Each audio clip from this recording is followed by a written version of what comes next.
사무엘상 9장 1절로 10절의 말씀 우리 한 절씩 교도하겠습니다. 제가 먼저 9장 1절 말씀 봉독합니다. 베냐민 지파에 기스라 이름하는 유력한 사람이 있으니 그는 아비엘의 아들이요 스롤의 손자요 베구라스의 증손이요 아비야의 현손이며 베냐민 사람이었더라. 기스의 아들이 있으니 그의 이름은 사울이요 준수한 손이니라. 이스라엘 자손 중에 그보다 더 준수한 자가 없고 그는 모든 백성보다 어깨 위만큼 더 컸더라. 사울의 아버지 기스가 암나귀들을 잃고 그의 아들 사울에게 이르되 너는 일어나 한 사환을 데리고 가서 암나귀들을 찾으라 하매 그가 에브라임 산지와 살리사 땅으로 두루 다녀 보았으나 찾지 못하고 사알림 땅으로 두루 다녀 보았으나 그곳에는 없었고 베냐민 사람의 땅으로 두루 다녀 보았으나 찾지 못하니라. 그들이 숲 땅에 이른 때에 사울이 함께 얻은 사원에게 이르되 돌아가자. 내 아버지께서 암나귀 생각은 고사하고 우리를 위하여 걱정하실까 두려워하노라 하니 그가 대답하되 보소서 이 성읍에 하나님의 사람이 있는데 존경을 받는 사람이라. 그가 말한 것은 반드시 다 응하나니 그리로 가사이다. 그가 혹 우리가 할 길을 가르쳐 줄까 하는지라. 사울이 그의 사환에게 이르되 우리가 가면 그 사람에게 무엇을 드리겠느냐.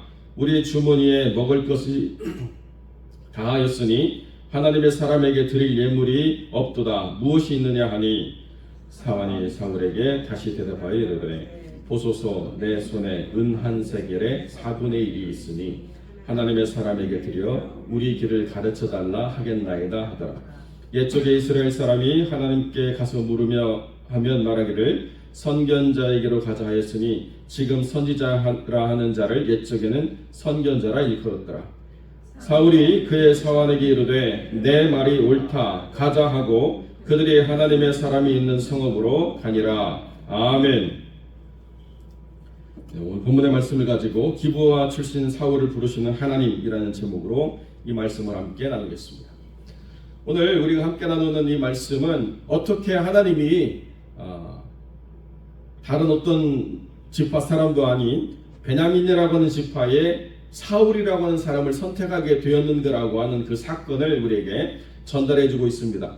사울이라고 하는 이 사람이 태어난 그 가정, 아버지 기스는 꽤나 유력한 사람이었습니다. 여기 유력하다라고 하는 것은 정치적으로나 경제적으로나 사회적으로나 힘이 있는 사람을 말할 때 쓰는 그런 이야기인데요.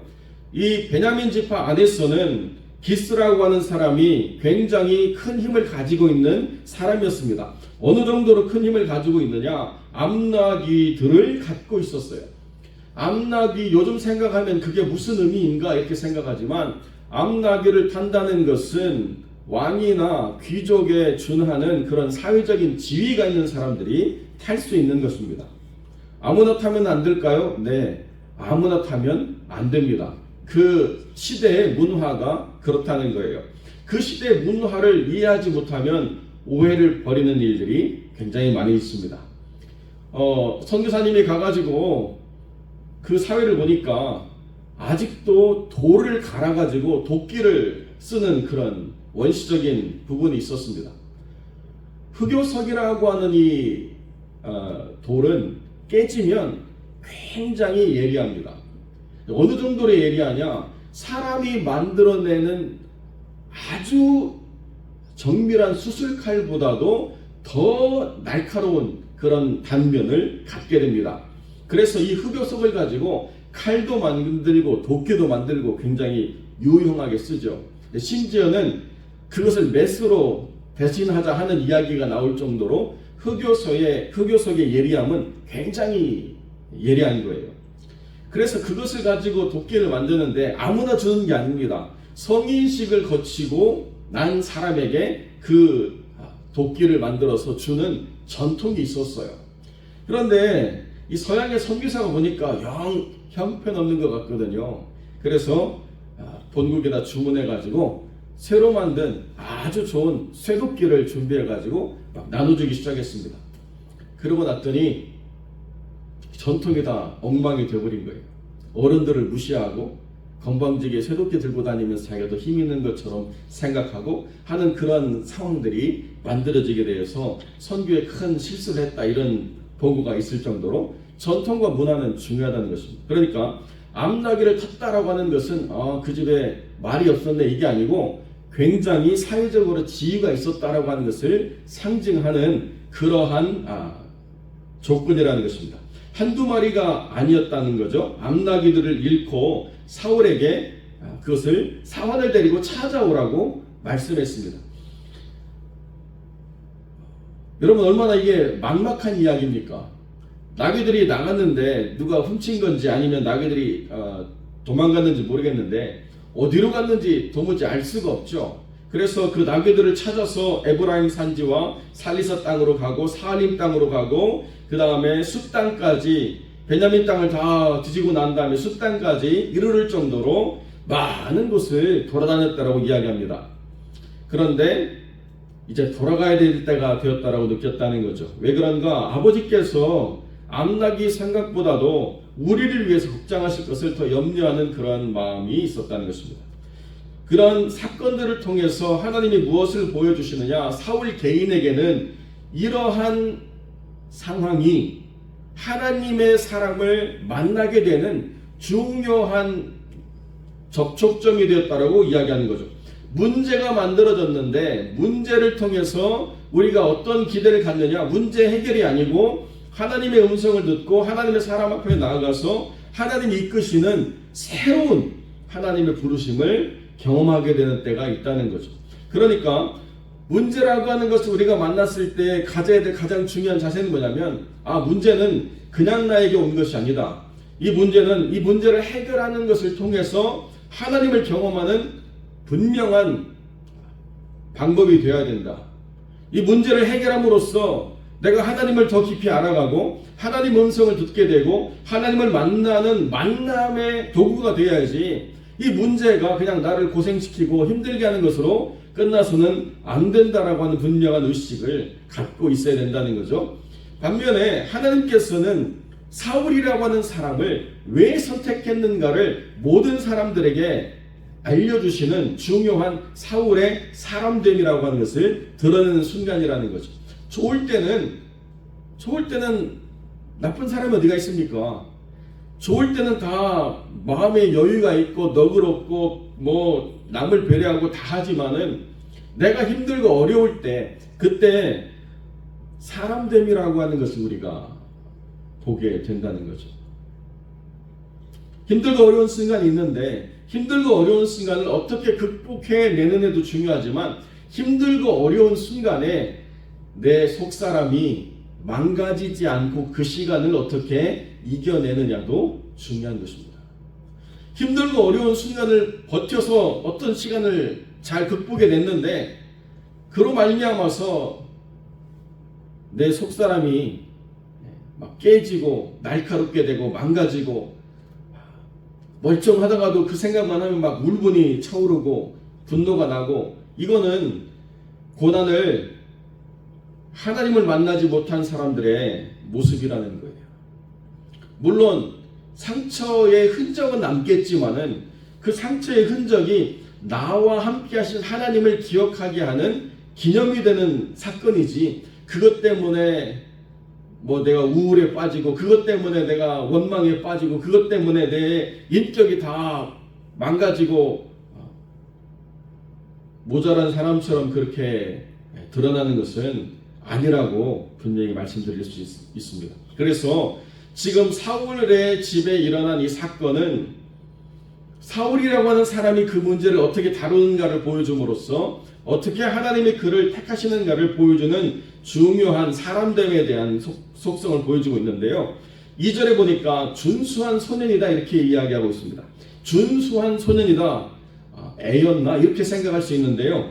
이 준수한 소년이라고 하는 말의 의미는 그냥 어린 나이가 아니라는 거예요. 사울이 왕으로 뽑혔을 때가 40이나 되는 나이였기 때문에 여기 준수한 소년이라고 하는 것은 10대를 의미하는 게 아니고 그 이상의 나이인데, 어떤 일을 감당하기 위한 어떤 에너제틱한 열정 있는 그러한 사람을 이야기할 때 쓰는 단어지 어린아이를 말할 때 쓰는 단어가 아니라는 것입니다. 그래서 얼마나 열정적으로 그 일을 감당했느냐. 에브라임 산지와 베냐민 땅과 살리사 땅과 사할림 땅과 숲 땅까지 아주 그것을 해결하기 위해서 열심을 다하는 그러한 삶이었다는 거예요.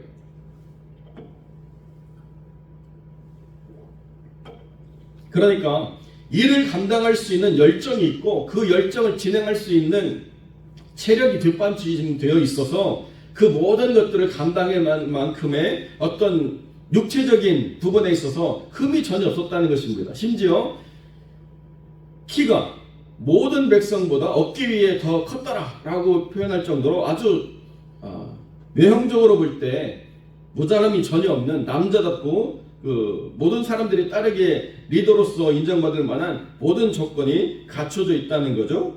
뿐만 아니라 어떤 일에 대한 사명감이 있었다는 거예요. 그 일을 하라고 이야기했을 때 아버지께서 실망하지 않도록 그 일에 대해서 내가 최선을 다해야 되겠다라고 하는 그 생각을 가지고 열심을 다하는 그러한 준비된 사람이었다는 것입니다. 그리고 중요한 게 뭐냐, 자기보다 지위가 낮은 사람의 이야기를 경청할 수 있는 귀가 있었고 자기를 염려하는 아버지를 돌아볼 수 있는 그런 마음이 있었다는 것입니다. 일만 잘하는 사람이 아니고 관계를 이끌어갈 수 있는 아주 정말 좋은 자질을 가진 그런 사람이었다는 거예요.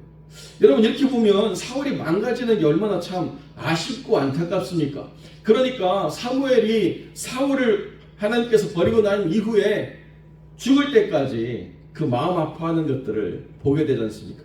그리고 사울 대신에 엘리압이라고 하는 다윗의 맏형을 뽑을 때도 너무 사울이라고 하는 사람이 처음 만남이 좋았기 때문에 또다시 그런 사람을 찾게 되는 오류를 범할 정도로 사울은 정말 매력적인 사람이었다는 거예요. 정말 준수하고 열정적이고 사람을 대하는 데 있어서 마음이 있고 책임감도 있고 이런 사람을 하나님께서 뽑으셨다는 것입니다. 그런데 여러분, 중요한 게 있습니다. 그렇게 사울이라고 하는 한 사람은 외적으로 잘 갖추어진 그러한 준비된 사람이었는데요. 문제는 어디에 있느냐?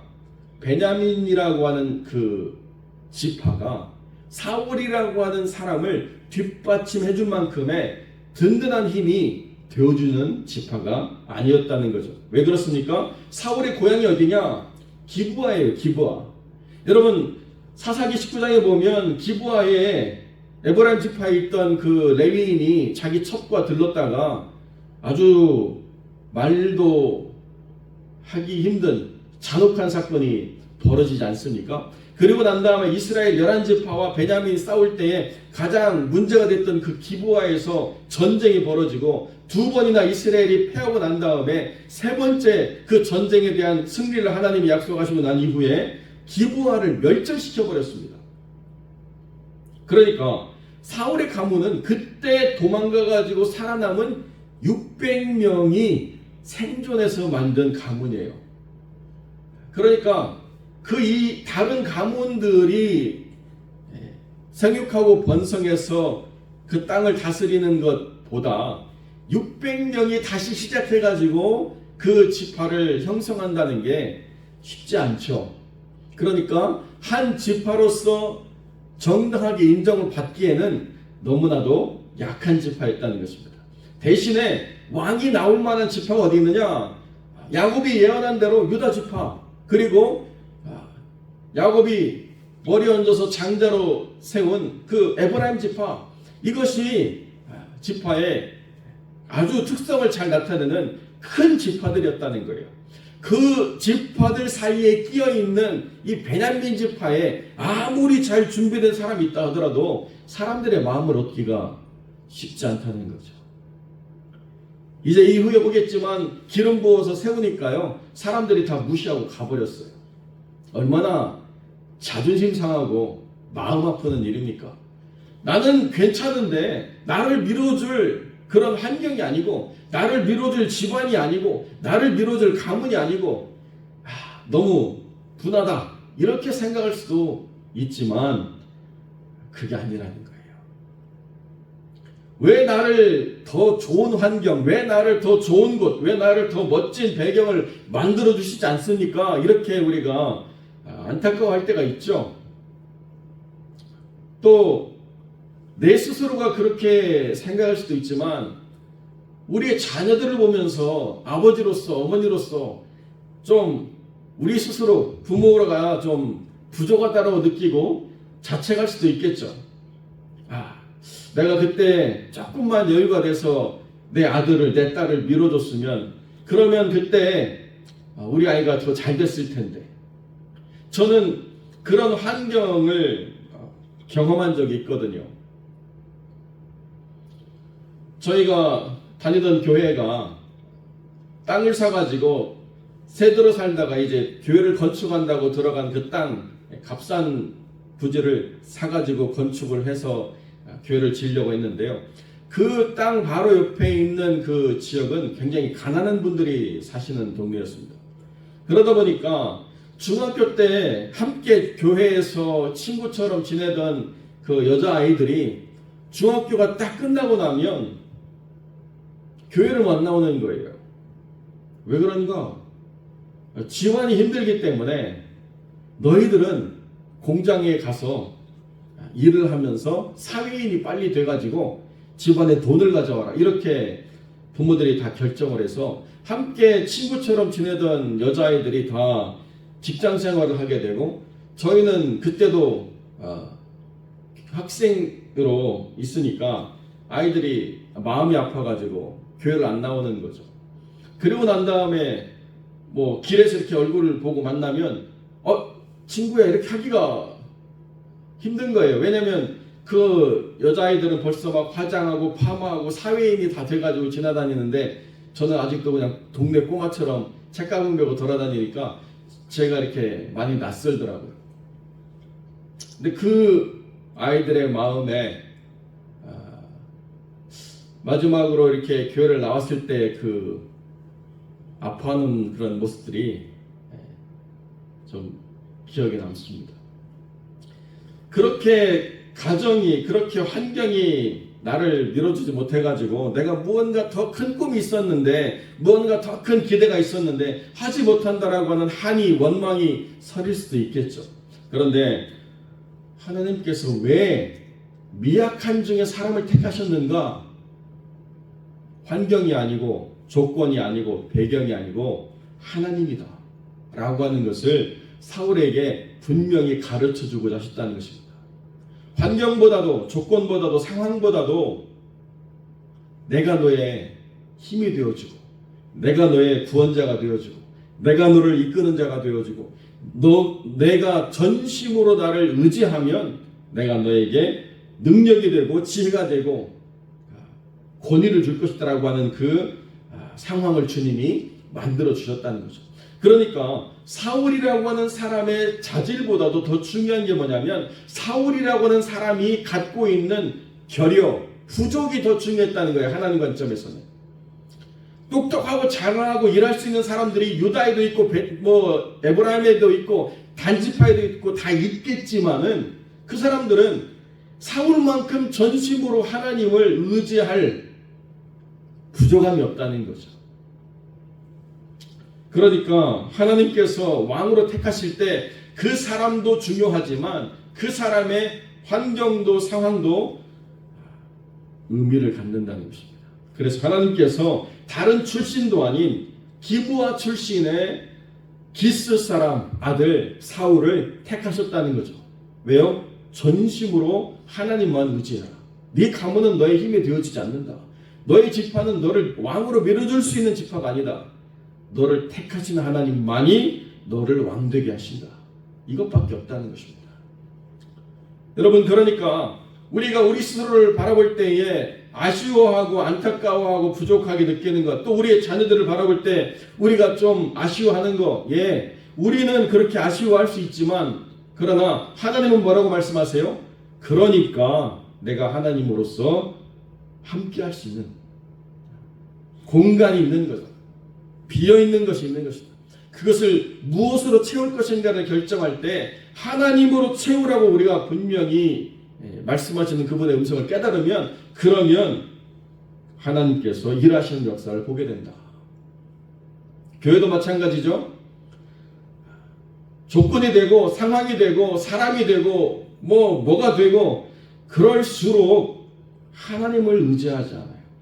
그럴수록 기도하기보다는 회의하려고 얘기하고 내 생각 맞는 사람 찾으려고 이야기하고 편가르고 사람끼리 반목하고 불평하고 그런 일들이 더 쉬워진다는 것입니다.